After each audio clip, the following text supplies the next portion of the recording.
Good evening, everybody. It's Annie Bennett here. And I am live this evening in the Home Baking Business Community UK and in my lovely society, the Home Baking Professionals Society. I almost forgot what it was called then. The Home Baking Professional Society. And also I am on my Facebook page, Annie Bennett Business. So if you're watching me, you are coming from one of those places. So welcome this evening. Welcome. Oh, there's a few people on. Hooray. If you are on, do pop a comment in the box or give me some thumbs up. And then what Facebook does is if you thumbs up it, it will tell other people that we are here, which would be marvelous if you could do that. That would be fabulous. Where are we? And also, this is my favorite thing, gadgets and widgets. Let me know if you're watching on replay.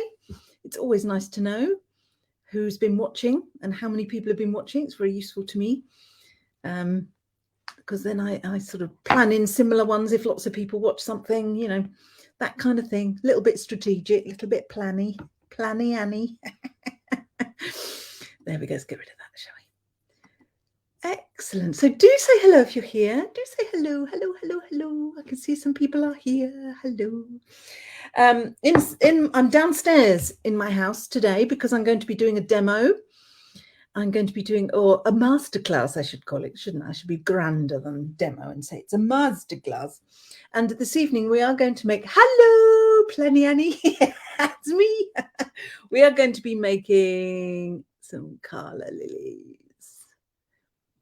I love these flowers. They're just so sort of simple and beautiful, aren't they? And actually, they're one of the simpler sugar flowers to make, I reckon, as well. So you can see that. My light's a bit glary, isn't it, at the moment? But there we go. There we go. So that is what we are going to make this evening. And I'm going to try and do it in half an hour so that I don't keep you for ages. Let's just stick that over there. There we are. All right. Shall we get going? Let's just get going, shall we? Little bit of basics on sugarcraft and making things. I'm just going to bring in my overhead camera here because I'm very busy and I can do that. So you can see what I'm talking about when I'm talking about it. Right, few basics on sugar flowers. The first one, and these are all basics that I got completely wrong when I first started making sugar flowers. So if I can give some shortcuts for you to prevent you finding that out yourself the long way, even better. The paste that you need to use a special florist paste. Don't just use the stuff that, you know, the sugar paste or the fondant ready to roll icing that you get in supermarkets. If you do use that, you have to add something to it to make it stiffer when you're creating. But it's far easier just to get the actual paste. I love Squire's sugar paste. I've got loads of them in different colours. You can get them online. I don't think you can get them unless you live near a cake decorating shop where you might be able to get them. I get all mine online. You can, there's lots of different types. Smart Flex do one.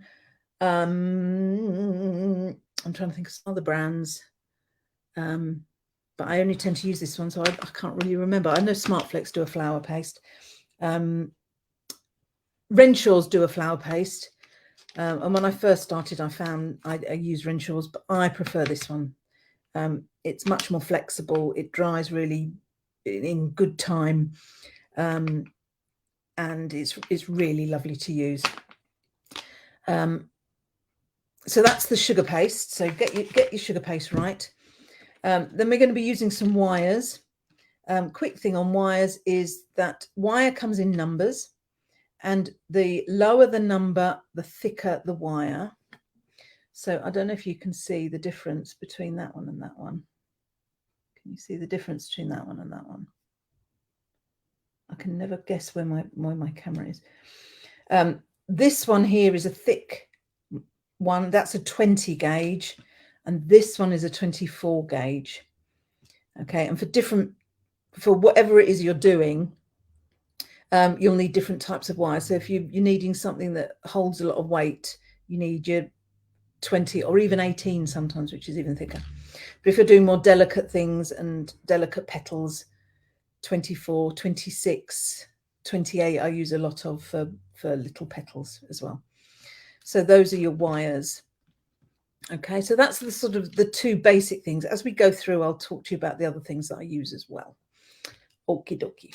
I'm going to need to put my glasses on, otherwise I can't see what I'm doing.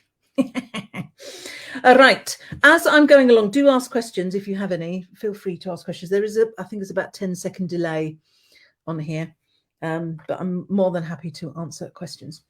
So for our calla lily, and did you know, I didn't know this until earlier today when I Googled it, that this isn't a petal, apparently. This is a spathe. This bit here that wraps around. And this, I thought was called something like a stamen, and it's not. It's called a spadix. So there we go. So a spadix is the bit in the middle, and the spathe is the bit around the end. There we go. Every day's a school day. I didn't know that. So we start off by making the spathe in the middle, the little yellow thing. Okay. And then we make the, what did I call it? No, it's the spadix is the bit in the middle. I'm getting all muddled myself now. The spadix is the bit in the middle. And then we make the spathe. See, I would have called that a petal, but it's not, apparently. It's called a spathe. There you go. So to make the bit in the middle, we take a little bit of florist paste. Now, the thing to remember with the florist paste is that it's designed to dry really, really quickly. Okay. So you must keep it airtight at all times, or keep it warm at all times. Because the minute you just sit it down, within a couple of minutes, that's going to go really hard. Okay. And it's started to go crusty on the edges. And once it's gone hard, that's it. You can't do anything else with it. So, keep it airtight, keep it in a bag. Sometimes if I'm working on a few, I'll tuck it in the corner of my hand like that, and then do a bit of work, and then it's ready there for me. But you can see that you need to, when you get it out the packet, you've got to really knead it. Okay. It makes that lovely noise. I don't know if you can hear that. I love that noise. And it's got to be warm so that it stretches. Okay, it's got to be warm so it stretches. If it doesn't do that, it's not warm enough. And then when you roll it out, it's just going to crack. Okay. Now, what we are going to do this evening, I'm going to do a couple of the middle bits. What did I call it again? Spadix. Yeah. Because I'm going to do them in two ways for you. I'm going to glue it, and then I'm going to do it the fun way. Those people that subscribe to my sugar bloom box know about both of these ways. I'll tell you a bit more about my sugar bloom box as we go along. So I'm just going to take one piece. Now this is daffodil yellow. Okay, but actually the yellow isn't quite as, I don't know if you can see, it's not quite as bright as it is on the packet. But we can do things with it. We can dust it. You can add colour to it if you want it darker yellow. Now, what we're going to do, the spathe, the petal bit, we are going to use, or I use, heart-shaped cutters. You can get special calla lily cutters, but I use the hearts. And in fact, this little job lot of red ones, I think I got on eBay. They're cookie cutters. And I got them years and years ago. Oh no, that one's a different one. I string all my cookie cutters together so I don't lose them. But the ones we're going to use tonight are that size. Now, when we make our spadix, our bit in the middle, what we want is the spadix to be, see, that's probably a little bit big, but that is probably the right size for that one. Okay, so you make your middle bit according to how big your spathe is, your petal. Okay, so with our sugar paste, put it in there. There we are. What we're going to do is roll it out. Now, when you roll your sugar paste, you need to make sure there's no cracks in it. because if there's a crack in it when it's warm, that crack, as it dries, it will crack and become even bigger, and it'll break. And you don't want your sugar flowers shattering. So it's about that big, I reckon. Let's have a look. Yeah, that's going to be about right for that one, I think. And I'm going to do two, because I say I'm going to do it in two different ways. Ooh. Ooh, let's get you a little bit. Okay, so I'm going to take my 20 gauge wire. The first one I'm going to do is I'm just going to pop the end of the wire in my glue. You can use water, but it takes a little bit longer to dry. I prefer glue. Less is more with the glue. Don't swamp it. I was a primary school teacher for 30 years, for those of you that didn't know. And I was always telling the children to... they'd sway, that they'd think sort of if they put loads and loads and loads on it, it'd glue extra hard. But we know that's not true. So a little bit of glue and just stick it into the end. There we go. And that is now ready. See, it's really simple, really simple. Let it dry. If you have time, let them dry before you put the petal on this, what do we call it? Spathe. But this one I'm going to show you, this is the fun bit, this bit, because we're going to hot wire it. Now, what we do when we hot wire, I've got my candle here, right? And I'm going to light my candle, making sure I don't set light to my iPhone. Okay. And what we do is we heat the wire. We heat the wire and then insert the wire into the sugar. And what it does is it heats up the sugar and it turns the sugar into a glue. And then it will stick fast. So I'm going to... You can see above, can't you? It's a little bit glary, but hang on. There we go. So really heat it up till it starts smoking. Now watch this. This is the good bit, this bit. When we put it in, that is such good fun. That puff of smoke tells me that it's heated up the sugar. And that is now going to stick fast. Don't worry about the little brown burnt bits, because we'll cover those up. Okay. Oh, it smells like birthday cake in here now. So that's hot wiring. Really good way of sticking your paste onto your wire. Okay. So I'm going to take one that I made earlier. It's hard now, because it will be easier to put the petal, the spathe on, if it is hard. In fact, I've got two there, so I'm going to make two. All right, so I'm going to, for my first one, I'm going to use white. And then I thought I'd have some fun and make a purple one. In fact, the calla lilies come in all sorts of colours. Hi, Patsy. Hello, lovely. Calla lilies come in all sorts of colours. See me. There we go. And if you Google, you can just see just the beautiful, beautiful array of colours that they come in. We sort of know them for the white, like this one. But there are ones that are sort of pink and pink edged and all sorts of beautiful things. So the joy of making your own sugar flowers is that you can sort of experiment. And if you've got dusts like these ones, I'm going to use in a minute. These are the sugar flare dusts. I have loads of these. I use these all the time. You can colour your sugar paste to suit the colour that you would like it to be. So we make sure that our paste is nice and warm. I'm just going to run, this is corn flour that I just put on the board. Just a tiny, tiny touch so it doesn't stick.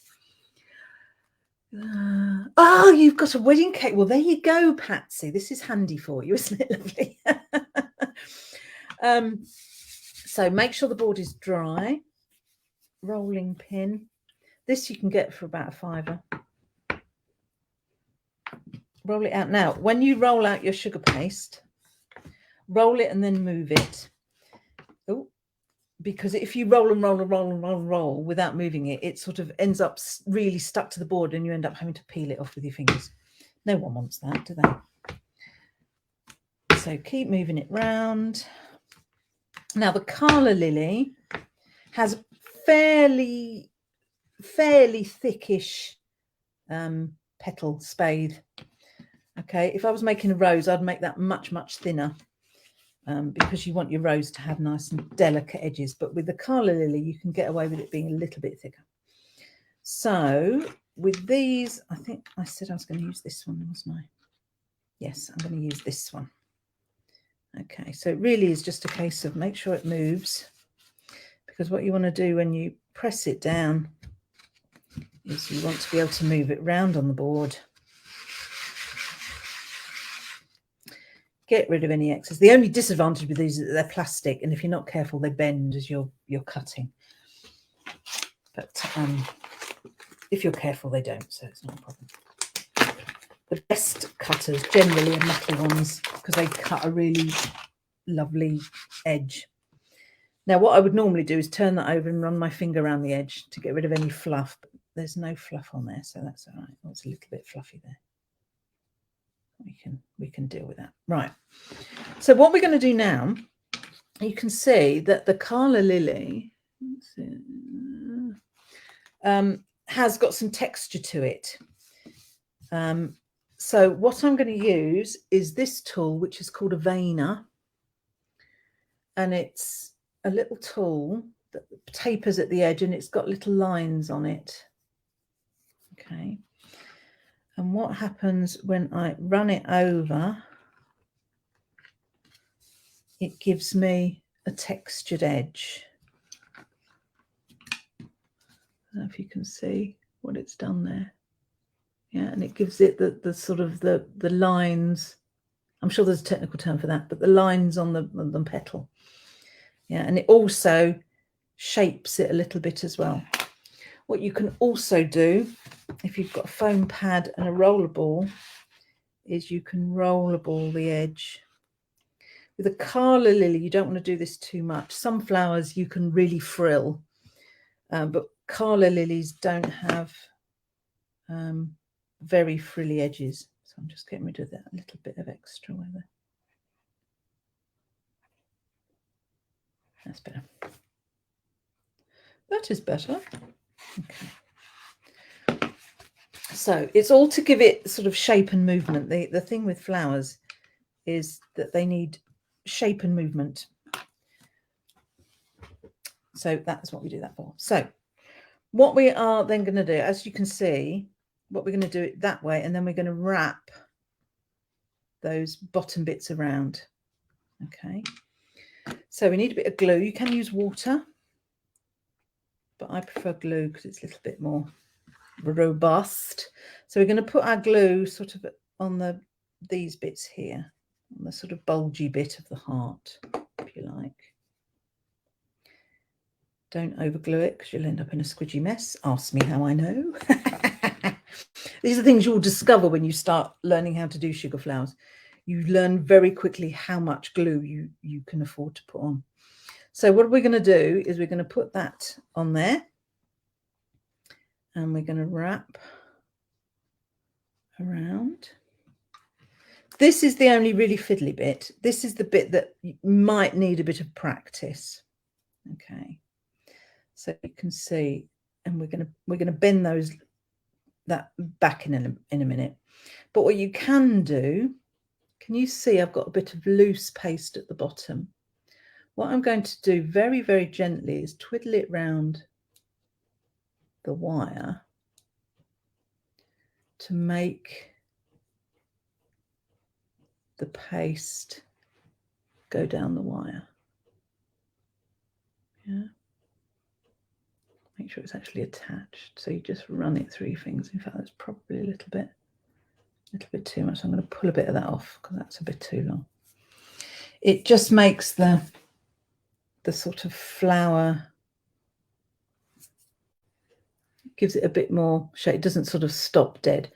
That bit can take a bit of practice. If you're not used to sugar paste, that's the bit you might need to practice a little bit. But bear with it, because once you've learned how to do it, it's much more simpler than it seems. Right, now I'm going to get my... Now, what we want to do with these is we want to sort of fold them. You can use your fingers.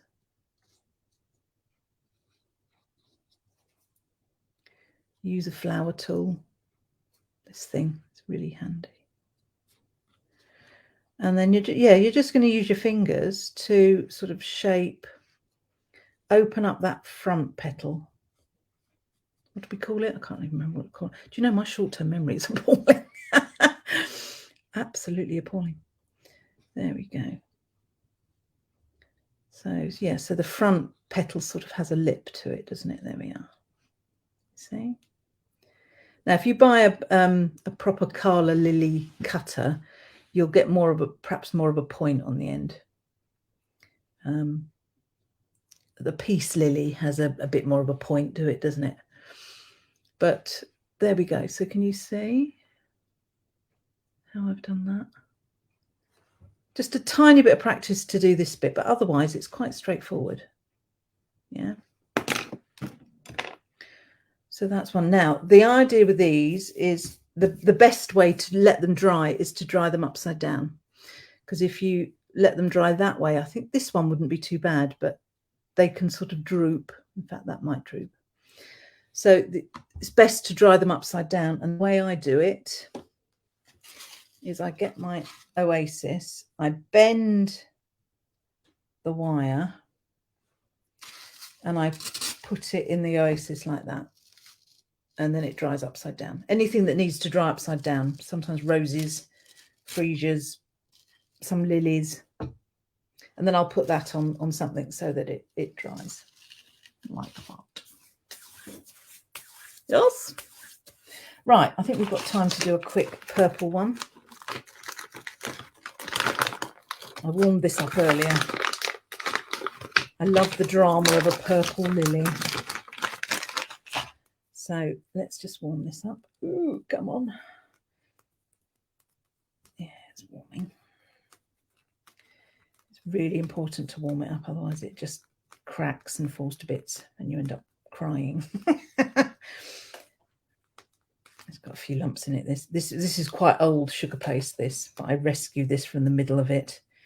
There's a few tiny little crunchy bits, but we'll manage. Okay. So I'm going to roll it out.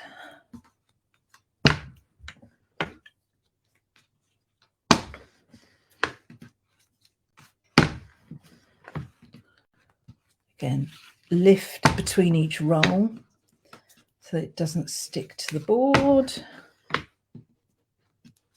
There we go. Where did I put it? There it is. And of course, the joy with these hearts is you can do teeny weeny little ones if you wanted to, or you could do great big ones if you felt brave. Obviously, the bigger, the more tricky it is when you're folding it and letting it dry. But where there's a will, there's a way. Okie dokie, let's pop that back in there because we don't want it to dry out.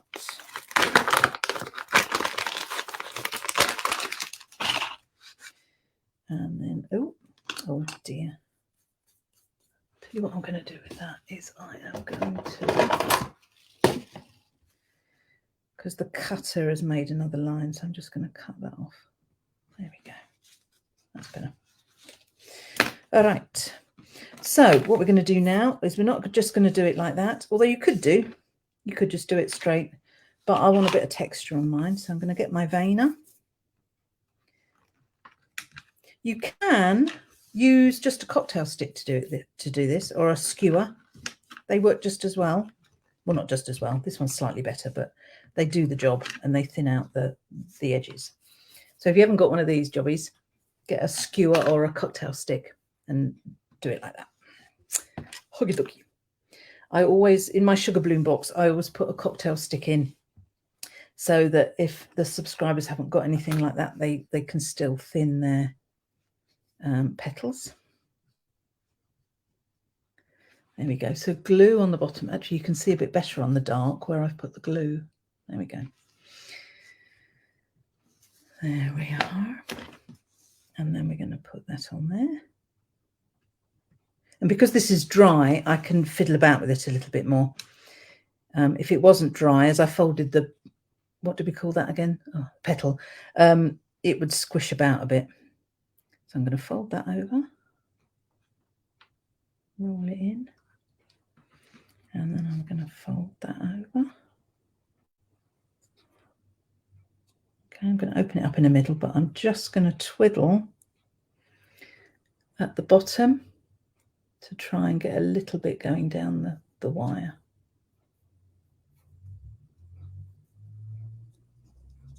There we go. And then I'm going to use, you can either use your fingers, or if you've got a flower tool, you can sort of open it up. Using, oh, my thing has disappeared. Where are you? I think I did it a little bit too low down there, didn't I? You've disappeared. Oh.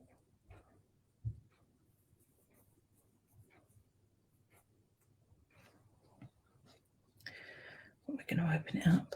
Where are you? There you are. There we go. So you see that nice sort of foldy lippy thing on the front.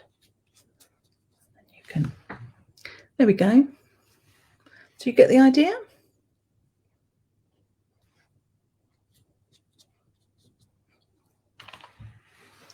Hold it up like you can see. Yes. I'm going to let that dry upside down like the other one is.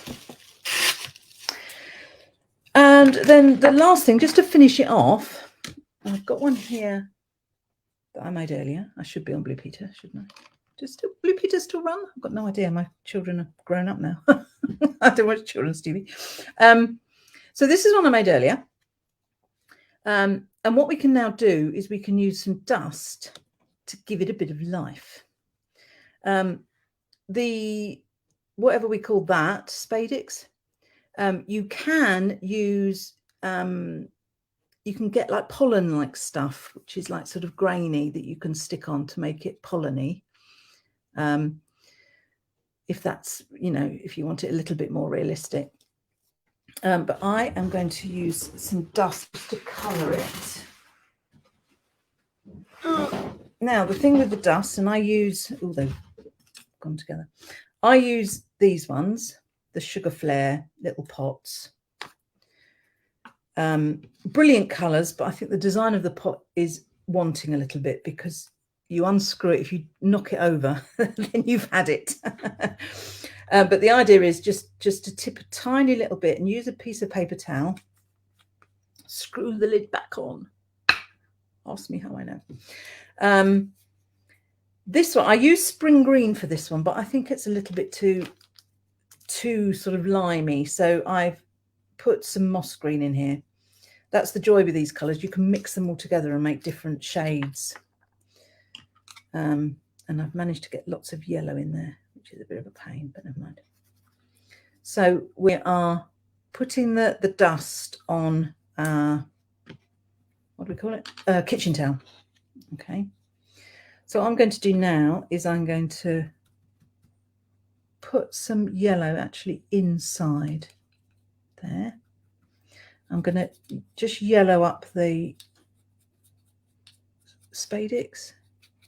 Dearie me, I really should sort my memory out. I've got no memory at all. With the dust, less is more. You can add it on, but you can't take it off. So I just want to, you can see, just want to sort of give it a little bit of yellow in there. You could actually put a bit of green in there, actually, thinking about it. And then the green, in fact, do you know what I'm going to do? I'm going to tape this before I do the green. Tape. Ooh, careful not to rest it where the thing is. Florist tape is what we're going to use to make the stem. It took me ages to work out that what you do is you stretch and that releases the glue. Ah, excellent, Patsy. You can use semolina mixed with dust colour. You absolutely can. And in fact, I've got my little pot that I used for, I mixed this up for, I can't remember what I was making. But that, yeah, that is semolina with dust. So yes, thank you, Patsy. So we stretch the tape.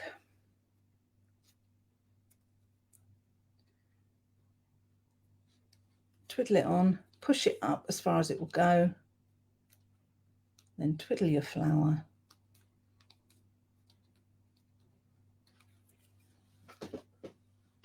And then what I can now do, so the colours aren't exactly matched, but I'm just going to dust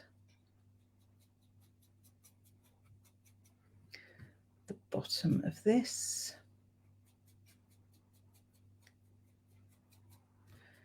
When the purple ones dry, what I'd probably do is I might just put a deeper purple on.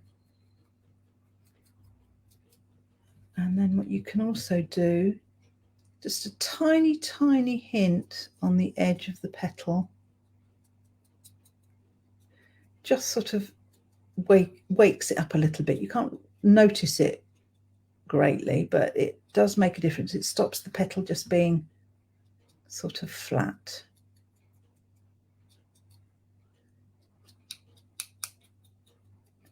If I'm doing white roses, I'll generally put the tiniest hint of green on because it just wakens it up just a little bit. So you can't really notice it, but it is there. So that is our dusting. Okay, and our tape. Now, what I've also got just before we finish, it's just 8 o'clock, I've just got time to do this, is the little leaf. I'm not sure that's completely anatomically correct. I think they have slightly bigger ones on the whole, but I think it looks quite nice with the leaf on it. And actually the leaf is cheating a little bit because for the leaf we use thicker florist tape. A piece of florist tape. We get a piece of wire. I think this one is a 24, but you can use whatever thickness you've got really. Stretch the tape and it becomes sticky. Stick the wire onto, don't try and get it central because then obviously it runs down the middle. There we go. Put it up so that you've got it both sides of the wire. Again, it's fairly obvious, isn't it? Forgot about the live this week. Oh, never mind. Yes, it'll be in the guides, my lovely, so you can catch up. Where's my scissors? And then what we do is we just, long scissors, just taper the top to a point.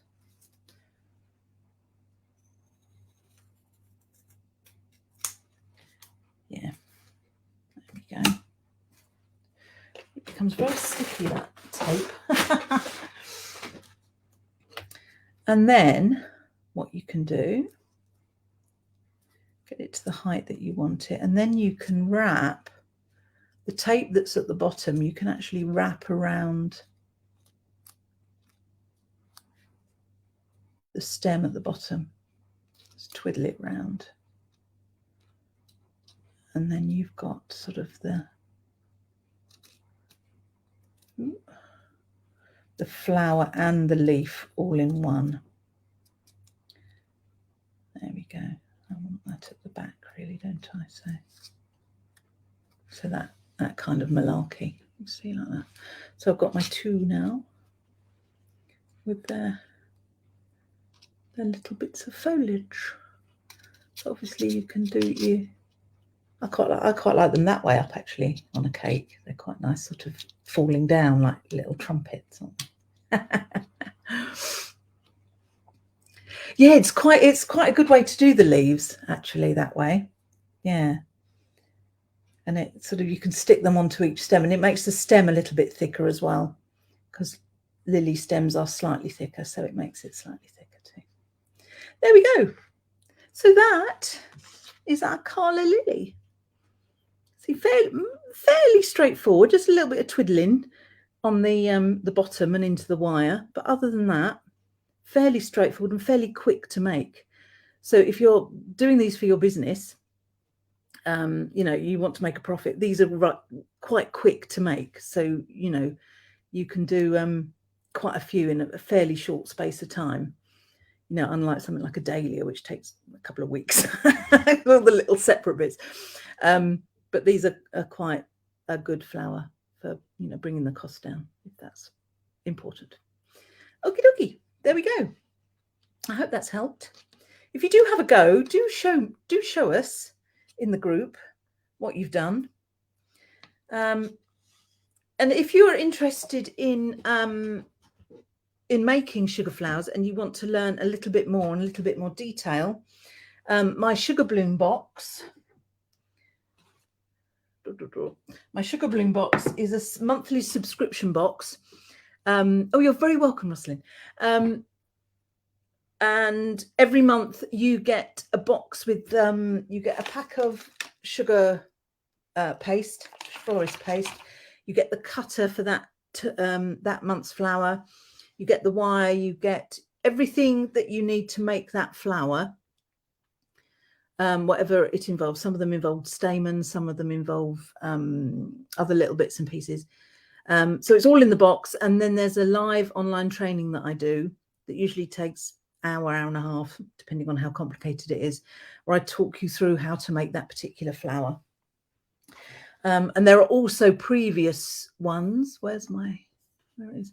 There's also previous boxes still available. So there's a rose, a poppy, orchid, freesia I've just done. So if you're interested in making those and you'd like the materials to be sent to you as well, then look up the sugarbloombox.co.uk and you will find all the details there. So there we go. So I hope you've enjoyed that. I hope that's been interesting for you. Do let me know if you're going to make them, how you get on. I'd love to see them. And if you've got any questions, ask in the group by all means. If you've got any problems with anything that you're making, just ask and I'll be happy to help. All right. So there we go, my lovelies.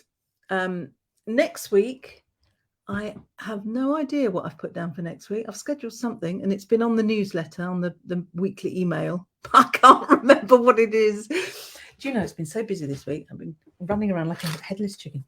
But I'll be something next Wednesday. Something will be happening next Wednesday. And keep your eyes open and you'll see what it is. So I hope to see you then.